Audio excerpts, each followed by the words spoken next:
Exanthomatous drug eruption. Jadi ini adalah suatu penyakit kulit yang disebabkan adanya reaksi alergi pada obat yang merupakan kelainan yang terjadi bisa pada kulit atau mukosa dan bentuknya seperti penyakit orang morbilli atau campak. Untuk definisinya, Exanthomatous drug eruption ini bisa disebut juga morbiform atau makulopapular drug eruption, yang merupakan penyakit kulit yang diinduksi oleh obat dengan karakteristik makula eritem dan papul yang menyebar secara cepat dan confluence, serta biasanya muncul pertama kali dari badan terlebih dahulu.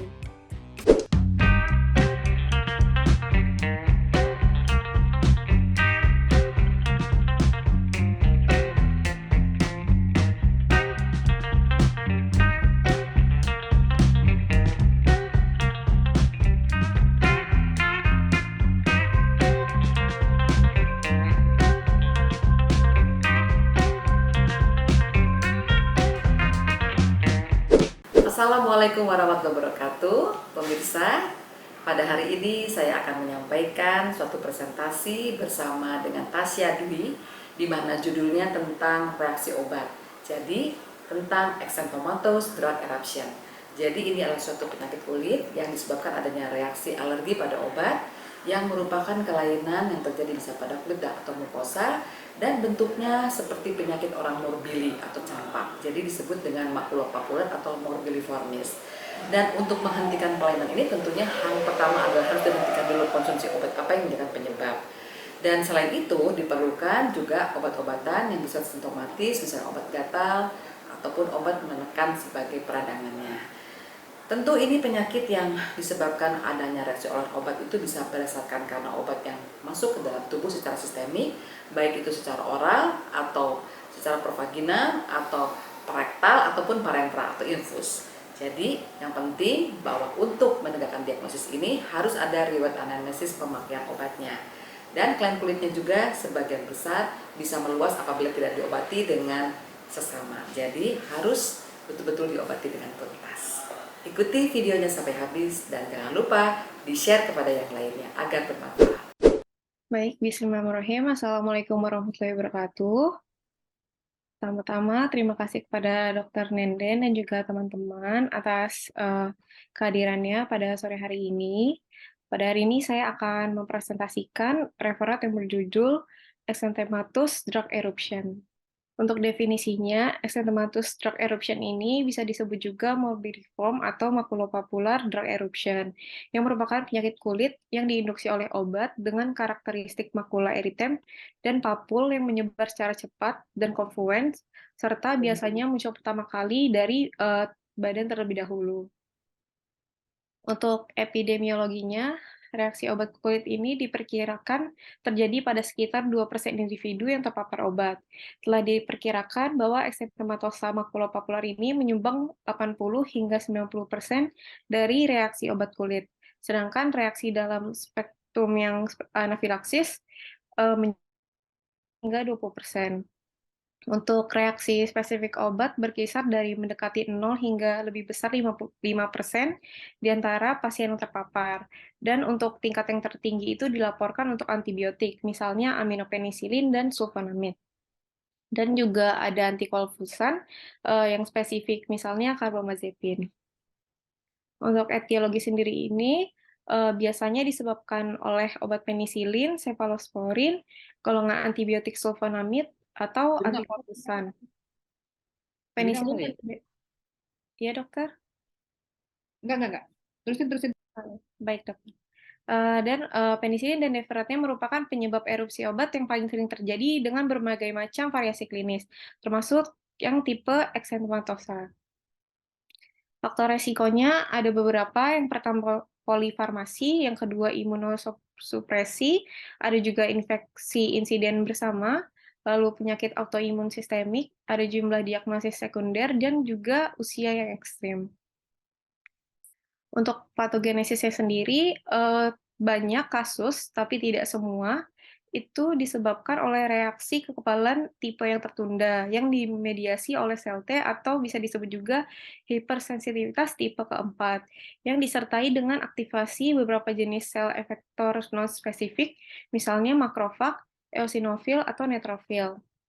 Dalam reaksi imun tipe tertunda ini, sel T diaktifkan dari sel pembantu T CD4 tipe 1 atau sel pembantu T tipe 2, dan juga subtipe sel T sitotoksik CD8 dapat mengatur berbagai bentuk reaksi inflamasi, tergantung pada jenis sitokinnya yang mengarah ke 4 subkategori reaksi tipe 4, yaitu ada 4A, B, C, dan D. Untuk reaksi obat eksantematus ini sebagian besar disebabkan oleh hipersensitivitas tipe 4C, di mana sel T ini bertindak sebagai sel efektor. Sel T efektor CD8 ini bermigrasi ke kulit dan menyebabkan kerusakan jaringan melalui mekanisme perforin atau granzyme B mediate, granulysin mediate, dan juga fast L mediate.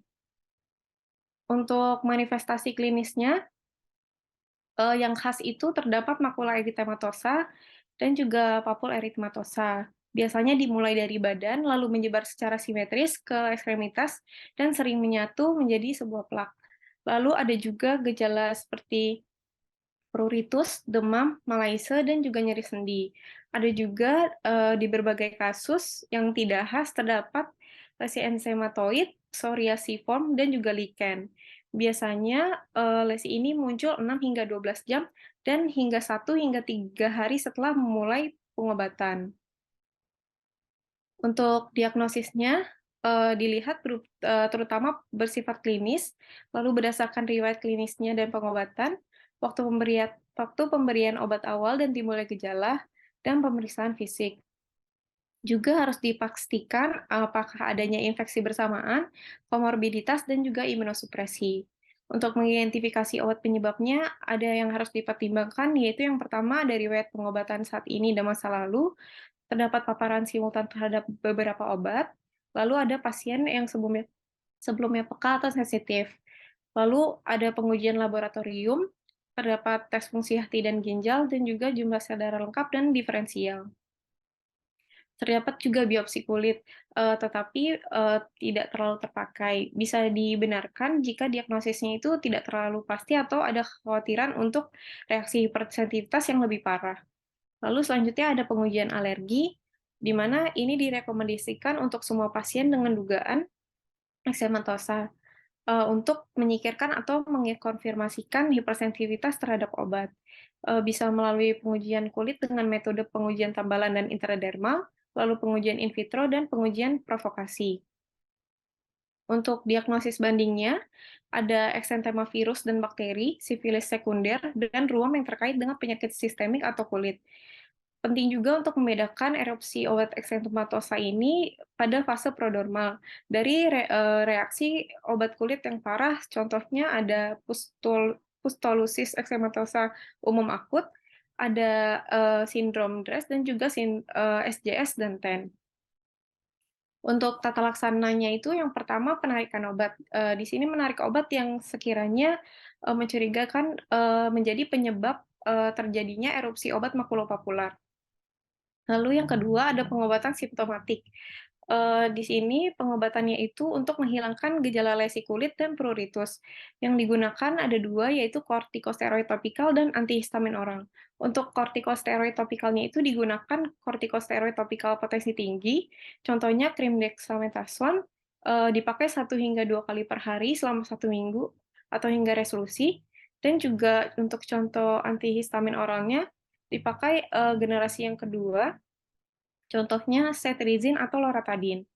Dapat dipertimbangkan juga untuk kortikosteroid sistemik pada pasien yang eksentematosanya itu lebih parah atau lebih meluas, dengan disertai dengan pruritus yang lebih intens. Dipakainya kortikosteroid sistemik dosis sedang, misalnya itu prednison 0,5 hingga 1 mg per kilogram per hari selama 3 hingga 5 hari. Untuk pencegahannya, pasien dapat diedukasi atau dinasehati untuk menghindari obat yang menyinggung dan mungkin bereaksi silang pada masa depan. Mereka juga dapat diberikan daftar misalnya dalam kartu alergi atau berbentuk dokumen nama-nama obat yang mungkin akan menjadi penyebab obat yang bereaksi silang. Lalu untuk komplikasinya, yaitu terdapat reaksi obat kulit parah. Contohnya ada sindrom DRESS dan juga SJS 10. yang mana mungkin muncul di awal sebagai eksentametosa makulopapular. Reaksi parah ini harus dicurigai jika ada gejala sistemik, misalnya demam lebih dari 38 derajat Celcius atau adanya limfadenopati. Dan jika ada lepuh, eritoderma, pembekakan wajah eritematosa, atau keterlibatan mukosa berkembang. Untuk prognosisnya sendiri, itu tergantung pada bentuk manifestasi alergi obat, varian lesi, usia, penyakit sistemik yang mendasari, dan juga respon terhadap terapinya. Sekian presentasi saya, mohon maaf jika ada yang salah. Terima kasih, wassalamualaikum. Begitulah tadi pemirsa yang disampaikan oleh Tasya Dwi tentang exanthematous drug eruption atau reaksi alergi obat. Jadi yang penting adalah stop obat penyebabnya dan segera atasi kelainannya agar tidak meluas ke seluruh tubuh. Dan jangan lupa untuk videonya di subscribe, like, share, dan komen. Wassalamualaikum warahmatullahi wabarakatuh.